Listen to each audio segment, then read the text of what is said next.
Assalamualaikum warahmatullahi wabarakatuh. Waalaikumsalam. Kita kembali lagi di channel YouTube SSB Karyamu Balikpapan.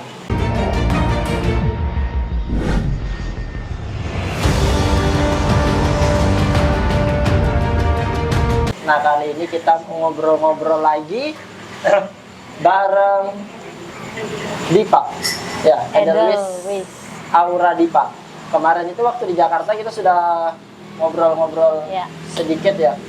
Itu tentang apa ya? Tentang SBWI kan? Ya, Kalau nggak salah ya. Nah, tentang SBWI. Nah, jadi untuk yang kalian semua tahu, jadi Dipa ini baru saja pulang dari seleksi timnas, dari TC ya, TC timnas wanita di Jepang, baru itu di Belanda dan Belgia. Yang terbaru ini yang terbaru.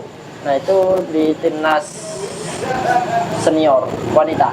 Nah, sebelum kita ke timnasnya, kita mau coba ngobrol-ngobrol sama Dipa perjalanan dia bermain bola sebenarnya sih dari kecil sampai besar. Nah, mungkin dari Dipa bisa disapa dulu penonton. Halo semuanya, aku Edelweiss Aura Dipa. Kasih nyari-nyari sedikit suaranya. Ini nyaring nih Bang Panji. Siapa tahu kecil nanti jadinya. Oke Dipa, kan Dipa ini kan perempuan ya. Ya. Kalau di Indonesia itu sepak bola perempuan itu belum terlalu rame sih Iya, sebenarnya. benar. Nah, terus awal mulanya Dipa suka sepak bola itu karena apa ya? Pertama tuh dipaksa sih sama Dedi kan. Jadi itu siapa? Ayah? Ayah. Oh ya, oke. Cuman lama-lama semenjak dapat banyak teman dari bola, itu bikin kayak semangat gitu pengen main bola terus. Karena dari situ tuh dapat banyak teman dari luar Kalimantan. Iya. Itu. Iya. Jadi suka sepak bola awalnya dipaksa sama Dedi ya? Iya. Dan Awalnya nggak suka sepak bola sama sekali. awalnya apa? Lebih suka ini. Nggak suka olahraga sih. Gak suka olahraga, tapi tiba-tiba suka bola. Iya, tiba-tiba. Oke, nah. Berarti dari umur berapa dulu main bola? Kalau dari awal banget itu umur 8 tahun. 8 tahun ya? Iya, jadi kiper 8 tahun. Iya. Sepak bola jadi kiper. Nah, sebelum kiper pernah pokoknya nendang-nendang Jadi- bahagia. Iya. Pernah jadi ini wing kiri. Oke, di kiri ya. Terus tiba-tiba jadi penjaga gawang kenapa itu? Karena ini pertama kali ikut turnamen kan cuman kayak lari-lari kosong aja di lapangan. Terus Dedi bilang kayaknya kamu nggak cocok gitu jadi pemain. Akhirnya udah kamu jadi kiper aja. Iya. Ya aku dulu kan karena nggak seberapa ini ya, nggak seberapa suka ya, jadi ya aja apa maunya orang tua kan. Oke. Ya udah jadi kiper. Terus dulu tuh nggak tahu kalau ternyata jadi kiper tuh susah gitu. Iya. Yang penting nurut aja. Iya, yang penting Awalnya nurut aja. dulu. Nah, yang latih kiper pertama siapa? Pertama kali tuh waktu dia belum punya lisensi tuh yang latih Bang Aswan. Bang Aswan ya. Iya. Gimana latihan kiper kalau Depan rumah. depan rumah? Iya, sampai dibikinin ini tiang gawang dari pipa. Cuman buat Dipa latihan. Jadi dulu sama Bang Aswan ya untuk latihan Iya. pertama kali jadi kiper ya. Iya. Terus Dedi ngambil lisensi, Akhirnya sama Dedi terus baru latihan. sama Dedi terus. Nah, apa namanya? Dulu waktu sama Bang Aswan gimana latihannya? Cuman latihan dasar aja sih, dasar nangkap bola. Dasar-dasarnya dia. Iya. Kalau sama Ayah latihannya keras enggak? Terus Keras. penyampaiannya selama latihan itu gimana? Alhamdulillah ngerti sih karena ya bapak sendiri kan. Iya. Jadi lebih enak lah komunikasinya gitu. Kalau buat latihannya tuh aku nggak selesai latihan kalau materi yang dikasih waktu itu belum selesai. Jadi kalau misalnya latihan sore sampai maghrib belum selesai, ya udah sampai maghrib nih latihannya. Jadi begitu ya? Iya. Terus suaranya Dedi tuh ke anak-anaknya tuh keras banget. bener-bener ngelatih mental sih itu. Kerasnya itu seperti apa maksudnya? Kayak kalau dibilang dibentak ya dibentak, latihan itu sampai nangis-nangis kadang. Tapi waktu sama ayah selama latihan ya, maksudnya tiap hari kah atau gimana? Iya, tiap hari. Sehari sekali kah? Atau Tiap hari, apalagi waktu COVID kan, nggak Iya. bisa kemana-mana. Di situ bener-bener latihan tiap hari, nggak ada libur. Bahkan puasa juga disuruh latihan sama Dedi. Puasa tetap latihan? Bah, keras juga ternyata. Tiap hari tuh. Tiap hari, nggak ada libur. Dan nah, latihan tiap hari ya itu berarti dari umur 8 tahun. 8 tahun. Cuman mulai latihan yang aktif, yang tiap hari gitu dari 2019 akhir lah. Itu sudah aktif tiap Iya, hari ya. pokoknya mulai awal-awal mulai COVID itu aktif latihan banget tiap hari. Pernah nggak maksudnya bosan gitu sama latihan? Oh, sering. Sering ya? Soalnya kan jenuh gitu. Iya, hari-hari latihan ya. Hari-hari latihan, terus lapangannya di situ-situ aja, latihannya cuma berdua sama adek. Heeh. Nggak ada orang lain kan, kayak bosan bertahun-tahun latihan kayak gitu-gitu aja terus. Terus kalau membangkitkan motivasinya itu seperti apa? Ini Misalnya gini, aduh besok latihan ya, capeknya perasaan gitu ya kan. Iya, Terus iya. biar termotivasi lagi gimana? Terus misalnya, aduh nanti sore latihan lagi, padahal mau jalan, mau nyantai gitu kan, gimana? ini sih dulu tuh dia selalu bilang kamu jadi pemain bola aja nanti kayak enak lah, kamu bisa keliling dunia, kamu bisa digaji, kamu dikontrak, masa kamu gak mau kayak gitu dia bilang. Nah mulai dari situ kayak ih kayaknya seru deh kayak gitu ya. Aku dulu kan kayak belum apa sih namanya, kayak belum ya. tahu mau jadi apa gitu nanti Oh, besarnya di sepak kan. bola mau jadi apa gitu ya? Jadi aku juga pengen gitu, kayak pengen ke luar, ngerasain lah. Ngerasain Iya, luar negara-negara di Eropa, Asia. Cuman aku mikirnya kayak aku nggak bisa kalau misalnya ngarap dari uangku sendiri ya. Betul. Uang orang tua juga nggak bisa. Jadi ya kata Dedi salah satunya jalan ya kamu jadi pemain bola nanti bisa kayak gitu juga. Jadi mulai dari situ tuh kayak udah deh, aku mau fokusin jadi pemain bola supaya nanti aku bisa jadi apa yang aku mimpikan itu. Jadi termotivasinya karena itu ya? Iya. Karena sepak bola itu bisa membawa apa namanya ini? Bukan Kemanapun. mimpi aku lah, iya betul. Ya, betul. Nah, dulu kan kita cerita dulu nih sebelum ke timnas kan pernah juga main di Karyango ya kan, pernah main di Karyango Putri, pernah main di tim ya pokoknya banyak lah tim yang di sini yang make jasanya Dipa gitu ya kan, karena kan privat aja nih. Iya. Nah dulu rasanya nih ya ini khususnya waktu di Karyango sih kan sering itu terbantai-bantai gitu kan. Iya. Selesai main nangis gitu kan, maksudnya itu nangisnya itu kenapa gitu ya kan, terus perasaannya itu gimana gitu. Ini aku kan orangnya pakai perasaan ya. Iya. Jadi Iya, tuh memang perempuan itu memang pakai perasaan. iya. Jadi tuh kalau misalnya kalah, aku pasti nangis. Apalagi kalau misalnya aku di pertandingan itu blunder gitu. Jadi aku ngerasa bersalah, kayak udah buat tim ini tuh kalah. Harusnya aku bisa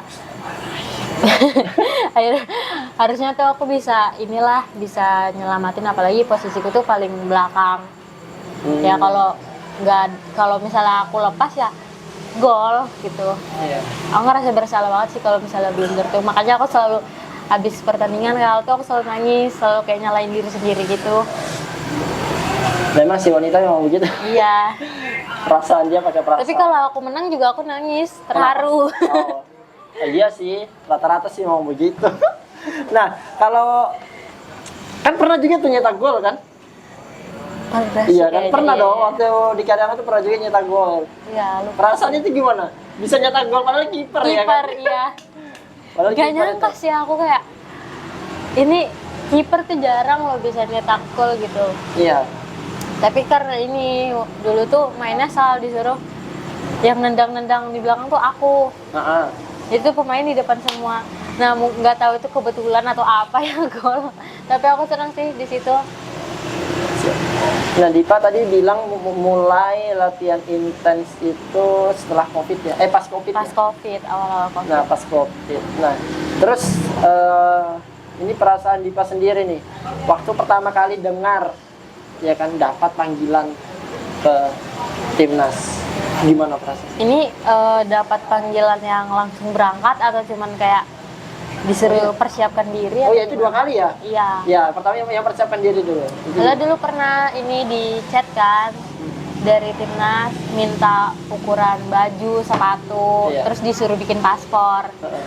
Aku pikir di situ aku mau dipanggil TC gitu kan, jadi kayak berharap gitu, ih mau dipanggil ini, jadi aku kayak berharap banget lah pokoknya. Ternyata habis dapat kabar itu tuh udah ngirim ukuran baju, ukuran sepatu, udah bikin paspor malah. Nggak ada Respon, kelanjutannya. Ya udah di situ ya kata Dedi, ya udah tunggu aja, Sabar latihan aja. lagi, sabar aja gitu. Nah terus akhirnya di 2023 kemarin aku dapat panggilan TC. Di Palembang ya? Iya, Palembang, AFF U19 waktu itu. Berangkat, sempat ikut latihan seminggu lah. Tapi akhirnya di situ aku kecoret karena banyak juga kan kiper yang senior yang udah lama di timnas, sedangkan aku baru banget masuk. Jadi kayak siapa aku gitu. Anak dari mana masuk. datang Iya. ya kan? Dari Balikpapan. Dari Kalimantan tuh sendiri kalau nggak salah waktu itu. Awal itu pertama Iya. di Palembang ya? Dari Kalimantan sendiri. Tapi perasaannya waktu gabung di Palembang pertama kali, Ih seneng lah bang, terharu gitu kayak iya. ini loh yang aku pengen dari dulu. Tiba-tiba bisa gabung, terus panggil apa, pakai baju Garuda gitu tuh kayak bangga banget. Iya. Kayak nggak nyangka, kak, nggak apa ya, nggak expect aja gitu. Nggak expect, Aku bisa. secepat itu? Iya.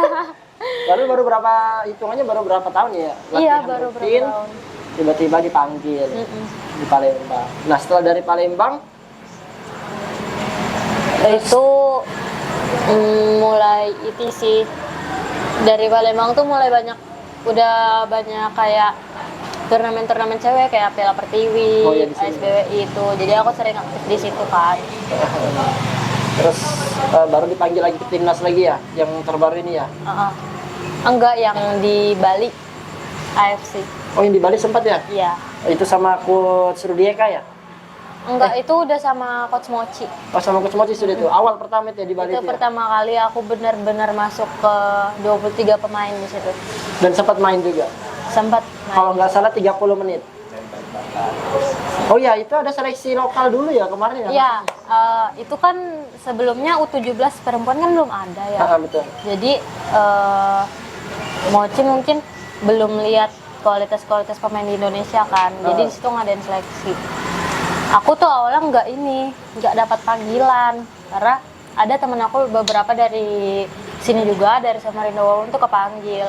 Terus aku bingung kok aku nggak kepanggil ya gitu. Dan ya Sempat nggak terpanggil? iya, mereka udah berangkat tuh, udah sempat latihan beberapa hari, aku sih masih belum kepanggil. Cuman ya udahlah, sabar aja gitu. Taunya tiba-tiba dapat kabar aku ikut. Itu gelombang kedua, jadi dibagi 3 gelombang. Jadi yang gelombang pertama yang lolos masuk kayak lanjut ke gelombang kedua. Terus gelombang kedua ini ada lagi yang masuk. Iya.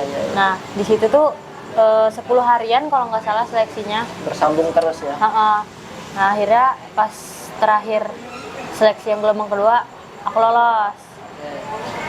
Terus gelombang ketiga lagi lolos lagi. Nah di situ udah sempat pulang karena itu pas puasa kan seleksinya. Oh iya, seleksinya pas Ya puasa. jadi pulang dulu lah, lebaran sama keluarga. Terus dah berangkat ke Bali, TC lagi di Bali sebulan sampai akhirnya match. Habis lebaran siksa. Pas lebaran tetap latihan makanya. Habis sholat itu kalau nggak salah latihan langsung persiapan. Ya itu sebelum ke Bali ya. Iya, itu Tapi di sebelum Bali itu waktu AFC U17 ya? Iya, Itu AFC. rasanya sempat main ya, 30 Sempat. menit kalau nggak salah. Itu Gimana pertama perasaannya kali bisa main pertama kali main itu? main bawa nama timnas itu nervous sih awalnya, kayak aku nggak pernah main tanding di pertandingan besar itu AFC loh. AFC levelnya Terus aku Asia. main, iya walaupun aku cuma jadi pemain pengganti tapi kayak adalah kebanggaan buat diri sendiri gitu. Kan lagi asik-asik duduk di bangku cadangan, tiba-tiba dipanggil. Tiba-tiba ada pemanasan. Iya. Itu bener-bener kayak jantung tuh duk gitu. Tapi dalam 30 menit itu sempat berapa kali save kalau dihitung? Ada sempat? Ada sih, cuman lupa berapa ya. Iya, tapi sempat ada. 7 7 save. Dengan kebobolan 4. 4. Tapi lumayan sih, karena musuhnya juga memang Iya, betul-betul musuhnya. siap sudah kan. Nah, sepulang dari Bali, latihan lagi di sini, akhirnya berangkatlah ikut ya, terpilih lagi ya. Pon dulu, Oh ya, pon dulu di TC Pon. Medan. TC Pon 6 bulan. Nah, Habis itu kita tanding ke Medan. untuk di pon sendiri kemarin main? Enggak sama sekali? Enggak sama sekali. Ai. Lolos juga Kalimantan enggak. Oh iya, enggak lolos juga ya. Jadi ya cuman main 2 kali ya. 2 kali main, gagal. Tapi kita jadi cadangan aja itu waktu itu. Tapi ya enggak apa-apa, setelah itu berangkat lagi ke Jepang. Jakarta dulu. Jakarta dulu. Iya. Jogja. Waktu ya sempat sebelum berangkat pon itu sempat ini TC Jogja. Oh, sampai TC Jogja. Heeh. Nah, di Jogja itu seleksi ini buat ternyata itu kita bingung kan di situ tuh ini tuh TC buat apa gitu kayak nggak ada apa ya nggak ada tujuannya gitu. Ternyata itu tuh seleksi buat yang dipanggil TC Jepang Belanda itu. Oh. Dan itu lolos. Lolos alhamdulillah. Kemarin berapa saingannya di Jogja itu? Kiper waktu di Jogja tuh 3. Terus yang lolos 2. Oh. Dan salah satunya di Pak. Iya. Berangkat ke Jepang itu berarti cuma 2 kiper. Atau ada tambahan? 2 junior, 2 senior. Oh, 2 junior, 2 senior. Oke. Nah, di perasaannya di Jepang bisa berangkat ke Jepang gitu ya kan? Terus di Jepang itu ada event kan? Iya, Atmosfer iya. sepak bolanya di Jepang itu di sana gimana sih? Cerita sedikit Pak. Di Jepang itu kalau dibilang kalau di Indonesia tuh permainannya cewek ya di sana. Permainannya udah kayak cowok di Indonesia. Iya. Tendangan mereka itu benar-benar kayak gimana ya? Bagus lah pokoknya permainannya. Mereka udah ngerti, benar-benar ngerti caranya main sepak bola gitu.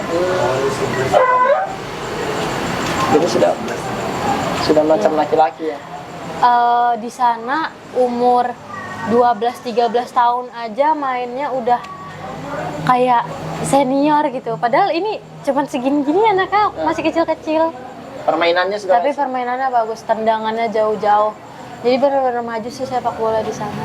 Dan itu sempat sempat ada event dia di sana ya, uji coba atau gimana? Iya, banyak match day aja Oke. Nah, dari Jepang ke Belanda nih. ke Belanda. Nah, selama TC di sana, pengalaman yang diambil. Banyak sih kalau pengalaman dari cara budaya orang Jepang itu kan disiplin banget. Jadi kayak bener-bener teratur lah. Pokoknya kita harus adaptasi sama orang-orang di sana. Terus makanan juga. Terus kita sempat kayak dikasih tempat tinggal itu kayak digabung jadi satu. Maksudnya? Nah, itu tujuannya Mochi supaya kita tuh makin akrab gitu. Maksudnya jadi kayak barak gitu ya? Atau kayak di SBWI kemarin, satu ruangan? Kalau di sana tuh kayak villa, terus ada kamarnya dibagi-bagi. Di satu kamar tuh ada 8 orangan lah. Oh. Jadi ada beberapa kamar, satu kamar itu 8 orang. Jadi di situ tuh benar-benar kita belajar dari makanan nih, misalnya dapat bento, itu tuh harus Dibagi rata gitu? ya makan, selesai makan tuh sampah bekas makanannya, sampah bekas botol, sampah bekas tempat makanannya itu sampahnya beda-beda. Dia benar-benar disiplin banget di situ. Nggak boleh dicampur-campur gitu ya. Terus kita juga waktu latihan tuh benar-benar ngikut budaya di sana. Orang di sana kan kebanyakan jalan kaki ya. Jadi kita latihan itu setiap hari jalan kaki ke stasiun kereta. Terus kita naik kereta, terus ke lapangannya lagi jalan kaki setiap hari. Berapa Pulang jauh perginya kira-kira itu? gitu. Kalau di Balikpapan digambarkan kira-kira. Nggak seberapa jauh sih. Dekat dari penginapan ke stasiun. Iya. Oh, jadi dekat-dekat aja ya. Kalau Coach Mochi sendiri karakternya seperti apa? Kalau Coach Mochi itu lebih ke ini sih, ngebebasin kita buat kayak berkreasi di lapangan. Kayak dia tuh emang punya tuntutan, tapi yang main di lapangan kan kita, jadi kayak situasional gitu. Oh, Jadi apa yang menurut kita benar di lapangan ya udah lakuin gitu. iya. Nanti evaluasinya baru dilakukan. Iya. lagi. Oke. Nah, terakhir nih harapannya Dipa untuk sepak bola wanita lah di Balikpapan. Karena ini kan satu-satunya ini Dipa yang bisa menembus timnas ya untuk wanita ini kayaknya baru pertama deh rasanya. Iya memang sih baru pertama sih. Apalagi timnas sepak bola wanita ini lagi naik daun juga kan. Iya, udah mulai. Rame ya, mudah aja nanti ada liganya gitu. Nah, untuk di Balikpapan sendiri harapannya Dipa seperti apa untuk sepak bola wanita? Ya, Diva harap sih semoga di Balikpapan ini buat sepak bolanya tuh lebih aktif lagi, karena menurut Diva banyak kok pemain-pemain yang ini berbakat di sini. Sayang kalau misalnya mereka tuh nggak punya tempat buat ngembangin diri gitu. Kan kalau misalnya nggak ada kompetisi, nggak ada pertandingan gitu, gimana mereka mau dilihat gitu, sedangkan mereka tuh bagus. Jadi ya mungkin lebih diperhatikan aja lah sepak bola di Balikpapan ini. Soalnya sekarang PSSI kan lagi bagus-bagusnya kan, Iya, betul. pegangan Erick Thohir, terus sepak timnas, apalagi timnas U20, senior, 17, timnas wanita tuh lagi naik daun semua. Harusnya bisa sih. Terakhir nih, motivasinya Dipa buat pemain-pemain sepak bola wanita di Balikpapan khususnya dan di Kaltim umumnya. Jangan takut bermimpi sih, karena nggak ada yang mustahil. Kalau emang kita berusaha tuh, kalau emang kita berusaha benar-benar tuh nggak ada yang mustahil. Itu aja. Apa ya?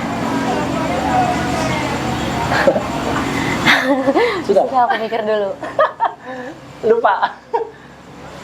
Iya sih, jangan cepat nyerah aja. Kalau misalnya latihan kan ngebosenin kan kadang, Iya. jenuh gitu ya. Jangan berhenti sampai di situ gitu, karena masih panjang perjalanannya.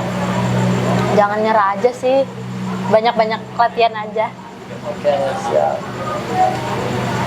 Mungkin itu aja sedikit obrolan kita ya. Nanti ngobrol lagi. Ini planning kedepannya setelah ini apa? Nah, ini mau lanjut lagi TC ke Bogor buat persiapan AFF di Laos. Oh, Piala AFF ya? Iya. Oh iya. Ya, semoga nanti di AFF ini Indonesia bisa dapat piala Amin. ya kan? Ya, targetnya Karena sih targetnya itu ya semifinal lah, masuk minimal. Ya, kalau masih AFF, insya Allah masih bisa itu. Amin. Iya. Mungkin itu aja obrolan kita singkat dengan Edelweiss Aura Dipa, pemain timnas putri Indonesia yang tinggal di Balikpapan dan baru berumur Tahun ini masih 15. masih 15 tahun.